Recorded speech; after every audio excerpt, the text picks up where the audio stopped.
Bienvenidos a Análisis PM, hoy con Hugo Alconadamón. ¿Cómo estás, Hugo? ¿Bien? Buenas noches, Juan. Bueno, vamos a hablar de Venezuela porque primero está hablando Maduro de vuelta y además tenés en tus manos una constitución, una versión diminuta por el tamaño obviamente, pero que consta con todas las leyes constitucionales de Venezuela, que puede ser reformada próximamente si, si la constituyente efectivamente avanza con los cambios. Exacto, sí.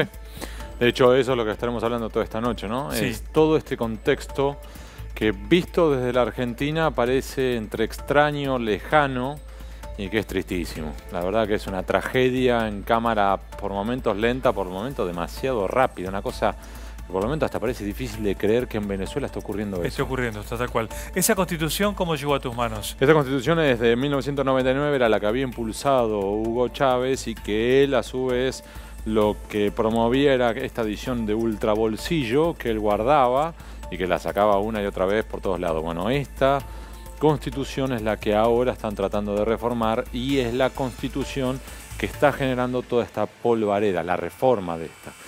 ¿Por qué es esto? Recordemos brevemente, primero, ayer lo que se votó o se intentó votar en Venezuela era la elección para designar a los representantes que irán a la Asamblea Constituyente, es decir, aquellos que van a redactar la Constitución. Ahora tenemos una entrevista, pero en síntesis para los que nos están escuchando, número uno, está bajo discusión qué se tiene que escribir, cómo se va a escribir, por qué se va a escribir, cuáles son los efectos que tienen, a partir de cuándo y qué va a pasar además con los poderes ya constituidos ahora. Y todo tan mal hecho, tan al estilo caribeño, que hay infinidad de países, incluida la Argentina, que han dicho lo que están haciendo está mal. Bien, vamos, Hugo, a hablar ya mismo con nuestro móvil, con Ignacio Grimaldi. Ignacio está con el canciller argentino Jorge Fori. Te escuchamos. Buenas noches, Juan, Hugo. Hace minutos también escuchamos al presidente de Venezuela, Nicolás Maduro, y en simultáneo Enrique Capriles hablando desde su país, una clara muestra de la división que sufre Venezuela, ya sea en las calles como en las urnas. Sabemos que la oposición denuncia fraude, mientras que el oficialismo venezolano se muestra muy eufórico, y por eso estamos con el ministro de Relaciones Exteriores, Jorge Fori. Buenas noches, ministro.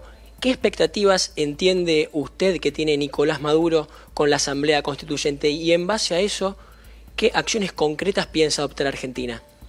Bueno, la expectativa que creo que tiene Maduro es la de poder perpetuarse en el poder. Recién yo estaba escuchando a quien había intervenido previamente en el programa y en realidad lo que ellos quieren con esta Asamblea Constituyente que están conformando en estos días y que creo que va a quedar puesta en funciones a partir del jueves 3, es poder reformar algunos puntos de la Constitución que les aseguren una reelección indefinida y como decimos, una perpetuación en el poder.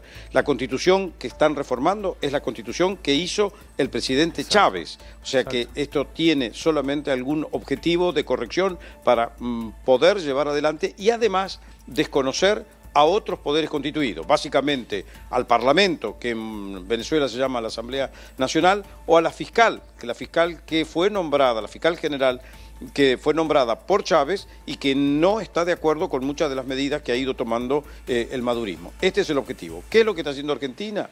Argentina ha desconocido y continúa hoy obviamente desconociendo el resultado de la consulta, de la votación que se hizo ayer en Venezuela. Entendemos que es una consulta ilegal porque no ha cumplido con sus propios preceptos constitucionales y electorales. Han cambiado el sistema de votación. En lugar de tener un sufragio universal, han creado un sistema para darle peso a los municipios del interior en detrimento de los grandes conglomerados urbanos donde registran más la contestación al modelo de Maduro. Entonces, con esto vamos a tener un resultado arbitrario donde quien tiene más peso no van a ser la ciudad, el número de habitantes, sino una especie de representación nominativa arbitraria que han creado este efecto.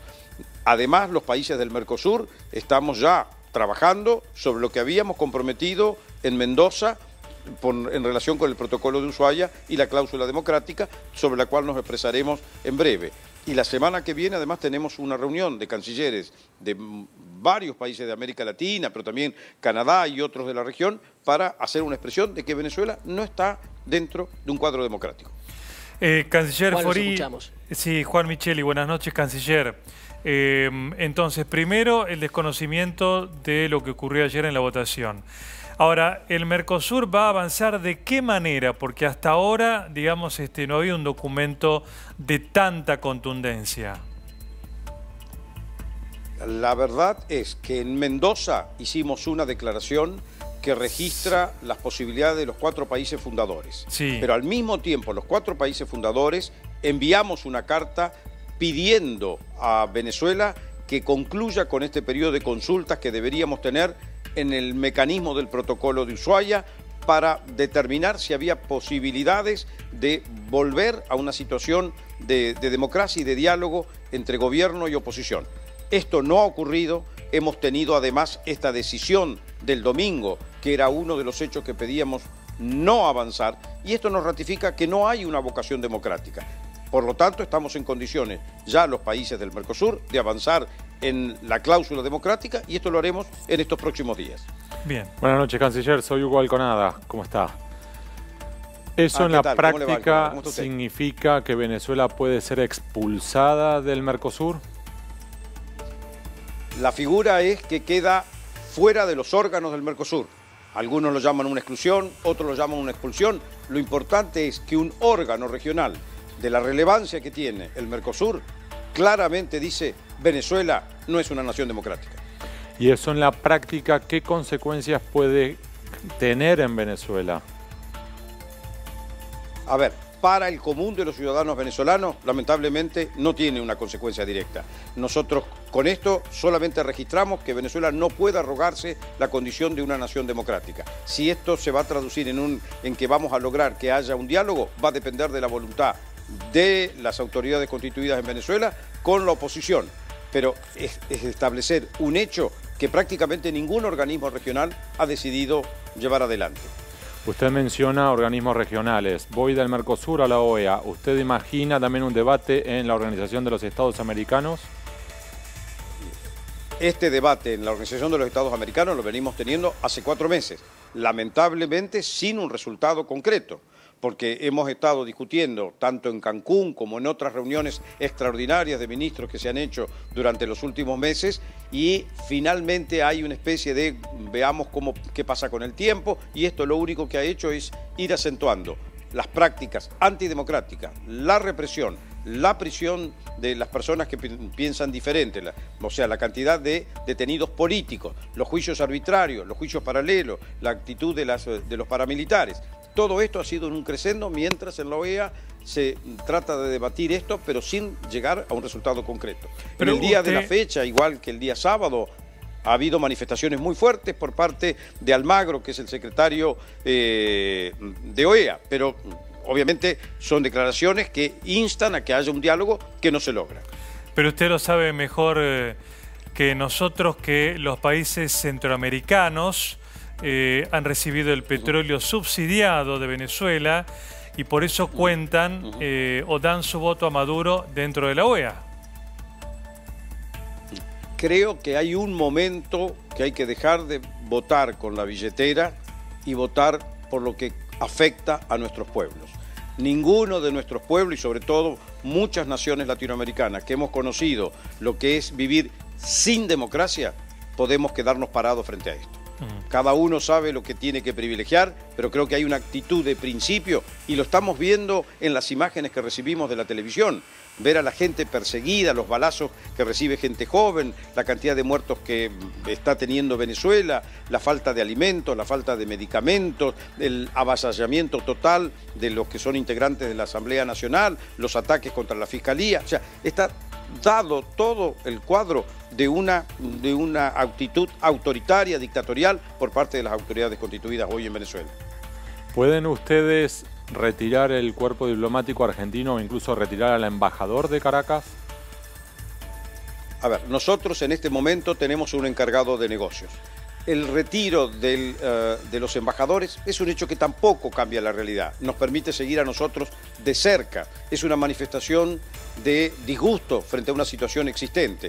Yo he comentado ayer que Brasil retiró hace más de 1 año y medio a su embajador, pero lo ha hecho recientemente regresar porque veían que no había un avance concreto y la necesidad de poder tener alguien que en el lugar los pudiese mantener informados y viera cuáles son los canales de diálogos posibles. Nosotros estamos evaluando cuál es la situación de nuestro personal, que es un encargado de negocios, con 2 funcionarios diplomáticos y un empleado administrativo de aquí de Buenos Aires, junto con el personal local que están trabajando. Por el momento no hemos visualizado que lo tengamos que retirar, más allá de poder hacer un gesto con este retiro. Pero lo que queremos es encontrar un mecanismo de que Venezuela retorne a la democracia. Bien. De eso nos tenemos que preocupar. Finalmente, canciller, ¿queda algún acuerdo energético en pie entre nuestro país y Venezuela del gobierno anterior? No en este momento. Nada, muy bien, muy amable, gracias. Bien, y a propósito, está hablando Nicolás Maduro a pocas horas de la Constituyente, en donde, como vimos, se registraron incidentes, muertos y sobre todo el desconocimiento por parte de otros países y obviamente de la oposición venezolana. Vamos a hacer un rally. Yo le dije que me invitara. Yo soy buen tirador de armas. Cilia tiene mejor puntería que yo. Para que ustedes vean que hasta el propio general jefe está preparadito y entrenadito. Y después vi uno con fusil. ¿Qué fusil era ese, Remigio? ¿Qué utilizaste? ¿Ah? Un M4. Tenemos un liderazgo militar con moral, con entrenamiento. Listo para lanzarse a la calle a defender cada palma de tierra de Venezuela. Con el alma joven, un liderazgo militar de verdad del país, leal. Yo le agradezco la lealtad absoluta, suprema, la lealtad que ustedes han demostrado. Yo diría, los 2 grandes símbolos de la lealtad histórica en Venezuela son el general Rafael Urdaneta y el gran mariscal de Ayacucho, Antonio José de Sucre. Nosotros tenemos una fuerza armada y unos líderes militares que practican al mayor nivel la lealtad de los 2 grandes, el gran mariscal de Ayacucho y el general en jefe Rafael Urdaneta. Una lealtad urdanetista, sucrense, sucrista. Una Venezuela heroica, que quiere paz. La Venezuela heroica quiere paz. La Venezuela heroica quiere que se acaben las locuras esas del autosecuestro. Ayer casi 140.000 compatriotas de la clase media de Latillo, de Baruta, de la California, del Marqués, de Cebucam, de Chacao, fueron a votar al poliedro. Ayer fue un verdadero poliedrazo. Le doy las gracias a la clase media, valiente, consciente, trabajadora, profesional, próspera venezolana. Y le tiendo mis manos. Bien, y ya estamos con Emerson Cabaña, que es uno de los tantos venezolanos que se vino a nuestro país y otros que han ido a otros países. Gracias por venir. Te quería preguntar en primer lugar, ¿qué te genera escuchar a Maduro? Está hablando ahora a tus compatriotas. No, bueno, gracias a ustedes por la invitación, porque cada espacio que nos puedan abrir es importante para transmitirle al pueblo latinoamericano lo que está ocurriendo en Venezuela. Mira, lo que me causa escuchar a este señor, como lo que estoy seguro le causa a la gran mayoría de los venezolanos, es una profunda indignación. Acabamos de ver o escuchar, mejor dicho, cómo este señor dice que es un excelente tirador, y yo creo que al pueblo venezolano le ha quedado clarísimo eso. Han asesinado a más de 120 personas durante estos meses de protesta. Ayer nada más asesinaron a 17 personas en el transcurso del día en lo que fue este fraude que le realizaron al pueblo venezolano. Y es eso básicamente, indignación, porque el pueblo venezolano es un pueblo muy noble, un pueblo que está en la calle, un pueblo que está luchando por recuperar su libertad, un pueblo que no renuncia a sus sueños de libertad. Y vemos como lamentablemente esos sueños se han venido frustrando durante más de una década por un gobierno que le ha cerrado las puertas democráticas, la puerta de la prosperidad al país.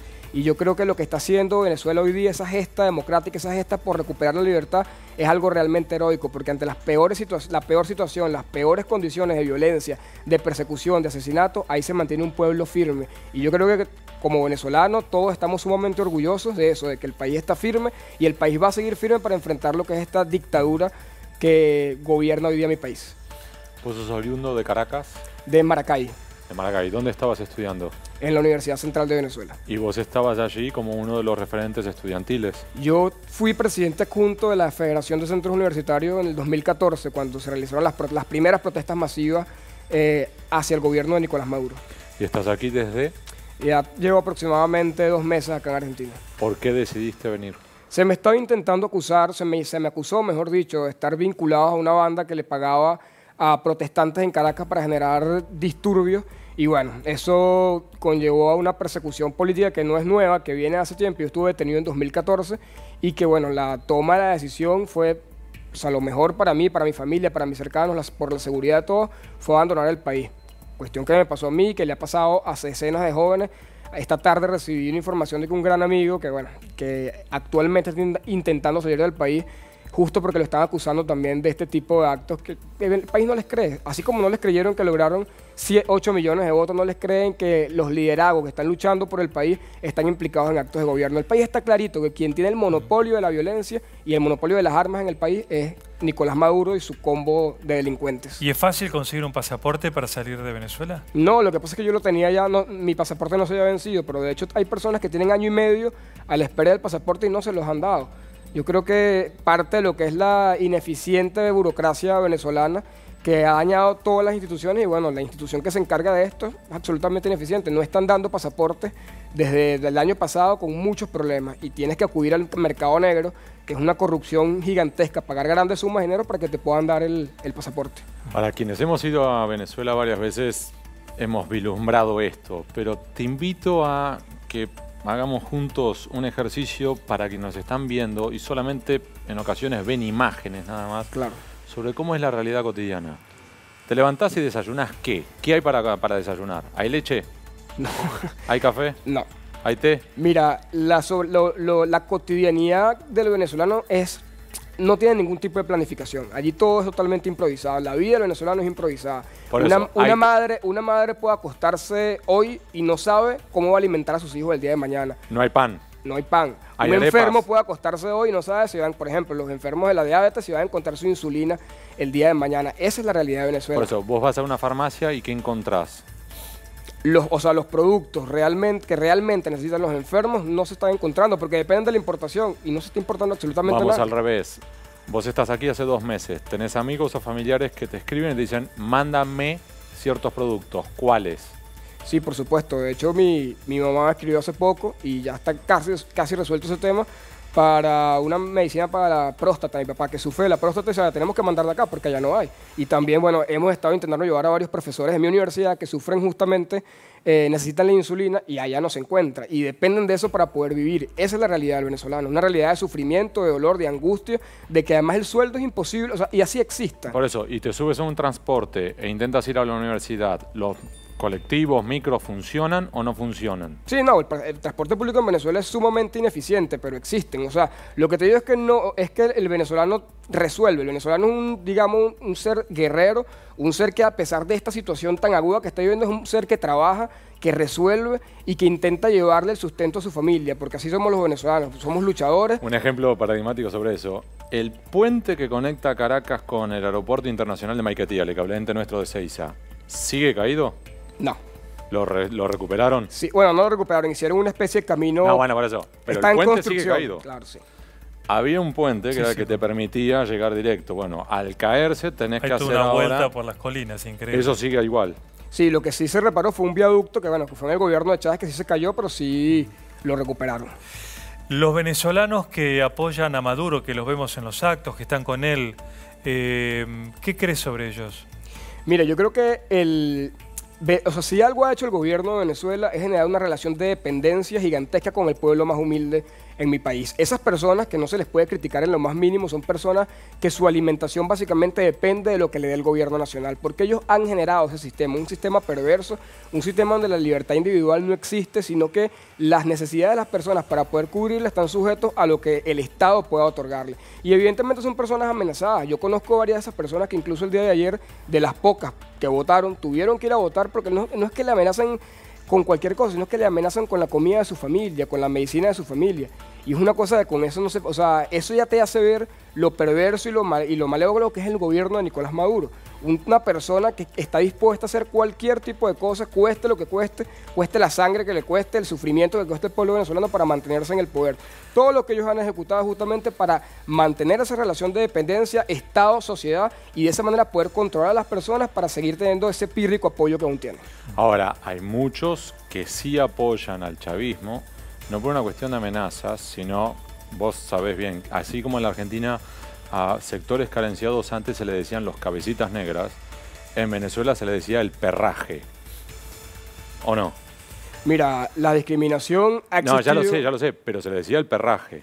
Entonces, hay muchos también adherentes al chavismo que sintieron que por primera vez tenían algún tipo de beneficio, más allá de toda la decantación que hay ahora. Pero hubo muchos que venían por ese lado. O sea, hay todavía un núcleo duro que responde al chavismo. Lo que yo te puedo decir es que yo no conocí una Venezuela distinta al chavismo. Yo soy un joven y yo lo que he vivido es el chavismo, para que te imagines la magnitud de lo que es el gobierno de Venezuela. Yo no te puedo hablar, salvo lo que he leído, de los gobiernos anteriores, pero por algo la inmensa mayoría de los venezolanos hoy día quiere salir de este gobierno. Yo sí sé de lo que tú hablas acerca del perraje y a quiénes se referían con el perraje, pero si en ese momento del país se catalogaba a esas personas como perrajas, yo no te podría definir hoy día cómo se le podría definir entonces a las personas, porque en realidad todos estamos, o todos los que están allá en Venezuela, están sufriendo y están en esa condición de miseria que les ha impuesto el gobierno nacional. La Asamblea Constituyente, la elección muy cuestionada, con altas sospechas de ilegitimidad e ilegalidad, fue ayer. En teoría tiene que la Asamblea Constituyente tomar juramento, creo que se le dirá, jueves. Sí. Que además tiene que estar en el mismo edificio donde está el actual Parlamento, y hay que ver cómo van a discutir esto. ¿Vos cómo estás imaginando que van a ser las próximas semanas? Mira, las próximas semanas van a ser como todos estos últimos meses como vivió en Venezuela, un constante conflicto, una pretensión del gobierno nacional de imponer su realidad, imponer su verdad, imponer su lógica. Y bueno, y eso lo van a seguir haciendo. Esta Asamblea Constituyente no es que presumimos que fue ilegal o que fue ilegítima, es que fue ilegítima y es ilegal. O sea, prácticamente todo el continente, bueno, salvo Evo Morales, que aún termina apoyando al gobierno de Venezuela, han rechazado o han manifestado su preocupación con lo que está ocurriendo en Venezuela. Otros aún, como el gobierno de Argentina, al cual el pueblo venezolano, estoy seguro que se lo agradece, han declarado públicamente que reconocen y van a reconocer lo que es la Asamblea Nacional Constituyente. Y eso quiero que también quede claro. Fue un proceso que desde el primer momento es totalmente ilegítimo porque no se le consultó al pueblo de Venezuela. Ayer, en vez de esa elección que tuvimos, lo que tuvimos que haber visto es un referéndum universal, secreto. O sea, que las personas tuvieran la libertad de votar y decir quieren cambiar o no quieren cambiar la Constitución. Ni Hugo Chávez. De hecho, Hugo Chávez sí había llamado a ese plebiscito. Claro, cuando en el 99 él llamó un referéndum para preguntar si querían, digamos, cambiar la antigua Constitución o no. Pero lo que te digo es que ni siquiera Hugo Chávez, en su mejor momento, en el año 2007, pudo cambiar esta Constitución. La primera elección que Hugo Chávez perdió fue el referéndum de la reforma constitucional de esta misma Constitución. Entonces esto es ahora que, por favor, este señor ganó supuestamente la elección con 7,5 millones de votos, ahora dice que sacó 8 millones. El pueblo venezolano no se cree eso. Ayer todos ustedes vieron, todos nosotros vimos centros electorales completamente vacíos que contrastaron con lo que pasó el 16 de julio, donde incluso acá en Argentina eran colas inmensas, miles y cientos de miles de venezolanos que estaban votando por ese plebiscito donde la Asamblea Nacional, que es el único poder constituido legítimo hoy día en Venezuela, le preguntó a la gente qué es lo que opinaba y la gente lo dijo claramente, la gente quiere un cambio pacífico y apegado a nuestra actual Constitución. Bien, nos quedan segundos. ¿Quién te fue a despedir al aeropuerto? No me fui por el aeropuerto, tuve que salir de manera ilegal por la frontera terrestre con Cúcuta. Y personas muy amadas me acompañaron durante todo el trayecto, pero lamentablemente no pude despedirme de mi familia, a nadie. ¿No te pudiste despedir? No. Está huyendo de los servicios de inteligencia. Gracias, suerte.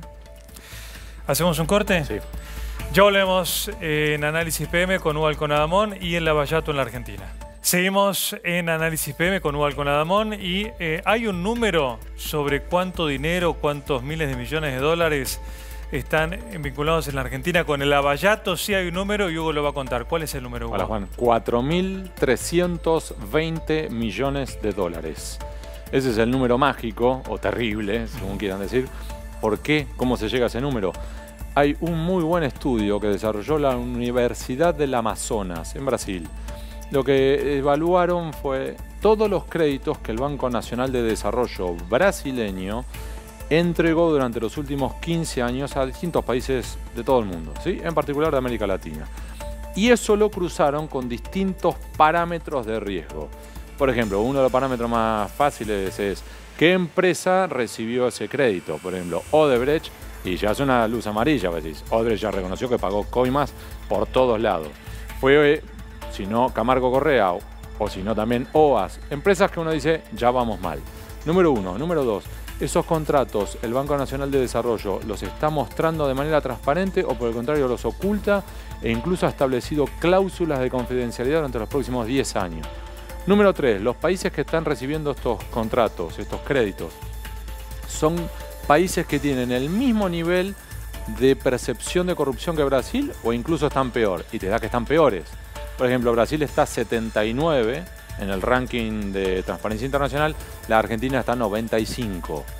Y como esos hay otros indicios, por ejemplo, arrepentidos de la Odebrecht o de OAS o de Camargo Correa, que han dicho, nosotros hemos pagado coimas al Bandes para obtener estos créditos. En definitiva, este es el número que, según este muy buen estudio, está por lo menos en zona de riesgo. Es decir, no tiene tarjeta roja, pero por lo menos tiene tarjeta amarilla. Y este número es la suma de distintos créditos que se dieron desde Brasil para obras en la Argentina. Sí. ¿En dónde? Son contratos que están sobre todo en provincia de Buenos Aires. Entonces tenemos el soterramiento, para que te des una idea, el monto más alto entregado por el Banco Nacional de Desarrollo, Urbi et Orbi, es este, por el soterramiento del Sarmiento, 1.500 millones de dólares. Pero vamos a avanzar rápido, porque tenemos además tenemos la planta de tratamiento de agua de Paraná de las Palmas, AISA. De esto mañana estaremos hablando en el Diario de la Nación. Prepárense. Bueno, voy a leer con atención. Sí, prepárate, pues, va a ser bravo. Sí. El gasoducto de Bahía Blanca, que si arrancaba, que si no arrancaba, que si había que renegociarlos, estuvo bajo sospecha desde el principio. Y hay un par más que son interesantísimos, porque ya dimos antes, mientras que esto sigue, ahora tenemos acueducto en Chaco. Este es interesante porque no es de Odebrecht, este es de OAS. Que hemos dicho una y otra vez, vos y yo, Juan, Lavallato no se acota solamente a Odebrecht. Hay muchas otras empresas brasileñas que ya reconocieron en Brasil que hicieron macanas. Bien. Y la última, extensión de redes troncales de gas. ¿Y por qué digo como un ejemplo? En esta empresa, en este proyecto, en Brasil, ya hay un ejecutivo de Odebrecht, que se llama Marcio Faria, que ya dijo, sí, pagamos coimas, 25 millones de dólares. Entonces ya uno de los contratos ya sabemos que hubo macanas. Bien. Algo de AISA para mañana que vas a publicar. ¿Nombres, cifras? Sí. ¿Nombres? Déjalo ahí. Muy bien. Hay que leerlo mañana en La Nación. Gracias, Hugo. Buenas noches. Sigan a La Nación Más, ya viene Terapia de Noticias.